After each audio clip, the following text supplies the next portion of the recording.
the photographs have the effect of, or potentially have the effect of reinforcing the sense of like an insider or a membership, of belonging in their community.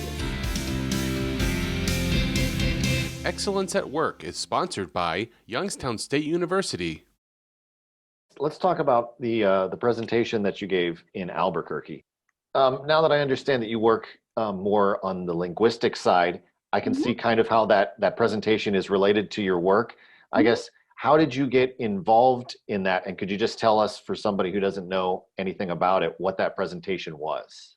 Yeah, so I'm originally from Minneapolis, and I did my PhD in Georgia, in Atlanta. And so I've been working with adult immigrant and refugee background English learners for over 20 years now.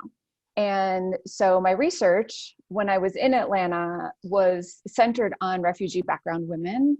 I worked in collected data in a classroom for an entire year. I did an ethnography of that classroom. And so that's how I ended up. I've been in the field for over 20 years with refugee background folks learning the language. Could you explain what the presentation was, what you did? Yeah, for sure. So as I was collecting data, I hadn't planned on looking at, I planned on looking at certain things.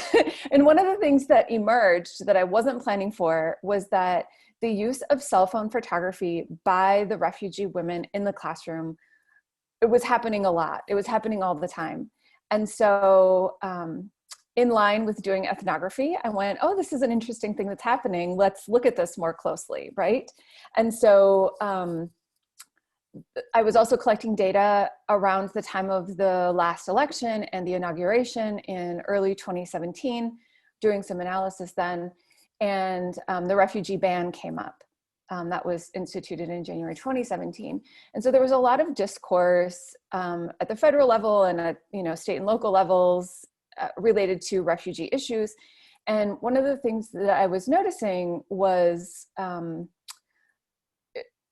like what I was noticing on the ground, spending all this time with refugees over 20 years and in that specific classroom, in some ways aligned and in some ways didn't align with what I was noticing in the media. And so I delved into research about how refugees are represented in the media. And I compared that to what I was noticing in my research. And so sort of the short way of saying this is that in words and images, media representations tend to convey things like large numbers and people overtaking, right? So we hear things like influx, flood, local communities are inundated. The images convey movement and impermanence and potentially problems. And that's what I was noticing. And then when I delved into the research, I saw that there was a good deal of research that found that refugees tend to be positioned as invaders associated with unemployment, violence, crime, illegality. Women in particular tend to be positioned as needy, subject to Western charity, damaged. None of this lined up with what I was seeing in my own data. And so I took a look at, my questions specifically were, when and how do women represent themselves with their own cell phone photography? And then compared those to journalistic outfits. What was it you found that these women were trying to do? Right. So I didn't actually have the opportunity to take their photographs back to them and ask them what they were trying to do. So I was looking at their photographs and more inferring, like, what do we see happening here based on when they, like, what do they see worthy of photographing, right? And how do they position themselves vis-a-vis other things that are in the potential, landscape, right? Because they could be close up, they could be far away. They could be positioning themselves close to certain things or far away from certain things. And so there were three main things. So one of them is that they chose to take photographs that documented their participation in public spaces that were new to them and powerful institutions, places that were historically and culturally important, like historic sites, the state capitol, museums. We visited the governor's office and their state representative's office. Those were moments when they decided to take photographs. And so what they were doing was they were capturing themselves in specific places at specific times. So there's this sense of groundedness that comes out in their photographs that we don't see in photographs of large groups of people in movement, which is translating into greater permanence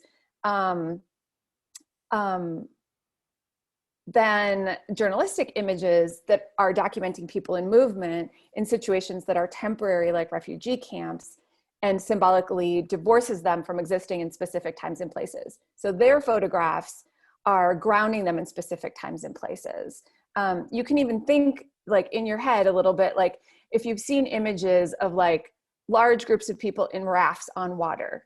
Mm-hmm. Well, okay, so is that Syrians trying to reach Italy? Is that Cubans trying to reach Florida? We don't really have like a time and space attached to those kinds of things. Whereas the photographs of the women with a clear documentation of self in place is disrupting the idea of constant change and uprootedness. So there's a sense of settlement in place. And I argue that that symbolically opens up more possibilities for belonging in their new communities. Number two, they were using photography to symbolically align with artifacts and people and ideas that are specific to their experiences in the US. So for example, when they went to visit their state representative, he wasn't there, but his jacket was there. And so they held up his jacket and they like showed themselves next to his jacket, which was sort of like maybe second best to actually taking a picture with him. So they're right. They want to document for some reason. And I didn't have the chance to ask them because I was doing this analysis after my contact with them had already ended. For some reason that was worthy of taking a photograph in a way that, taking a picture with me, somebody that they saw every day, wasn't as important, right? They also had, and he represents something, right? They had been learning about government and they knew that he, occupied an important position in government. They had also been learning about important monuments. And so when we visited the state capitol, they recognized the statue that was at the top and they took a picture with her. They had been learning about the civil rights movement in class. Of course, we were in Atlanta, so it's right in the heart of all sorts of civil rights history. And so at various museums, there's pictures of Martin Luther King Jr. hung up all over. And so they would recognize those and they would align themselves with those photographs as well. And then when we look at, instead of looking at the content, looking at composition, they're prioritizing photographs that are close up, which is unlike images that we see in media, where it's far away. And some media scholars argue that that closeness establishes more personal relationship with the viewers. And so by positioning themselves as close and as in group to the viewers, there's a possibility to construct more symbolic equality and social affinity between themselves and viewers. And so the message for viewers, the takeaway that people probably aren't necessarily aware of is like, this person is one of us. They do the kinds of things that we do, rather than this is foreign, this is far away, this is so removed from my own experience. And so the photographs have the effect of, or potentially have the effect of reinforcing the sense of like an insider or a membership of belonging in their communities, pushing us like as the viewers to understand the women as belonging in their new communities. Is there anything else you wanted to talk about your work outside of just your day-to-day teaching and work at YSU? I think people who are interested in immigration, refugee issues, there are two boards that I sit on who do important work locally. Do you want to just tell us what they are and briefly what they do? Yeah, sure. So the English Center is a nonprofit that is now online doing English instruction for adult immigrants that are in the Youngstown area.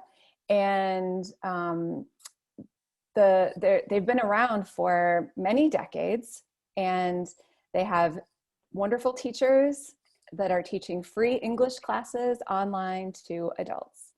And so they're doing wonderful work. And that's actually working in a program like that is how I got started in this field in the 90s. And then the other organization that I'm on the board of is called Thrive Mahoning Valley, and they're a newer nonprofit in the area. They started after Hurricane Maria meant that Youngstown welcomed over 200 new families from Puerto Rico. And one of our founders is of Puerto Rican descent and wanted to really make a difference for those families. And so the nonprofit originally started by creating a bilingual website with resources for families that were new to the community. And now we've just recently finished a strategic plan and are looking at what our next directions are. So yeah, trying to connecting to an organization called Welcoming America that works to help local communities understand their own roles in social inclusion and welcoming newcomers. Excellence at Work is sponsored by Youngstown State University.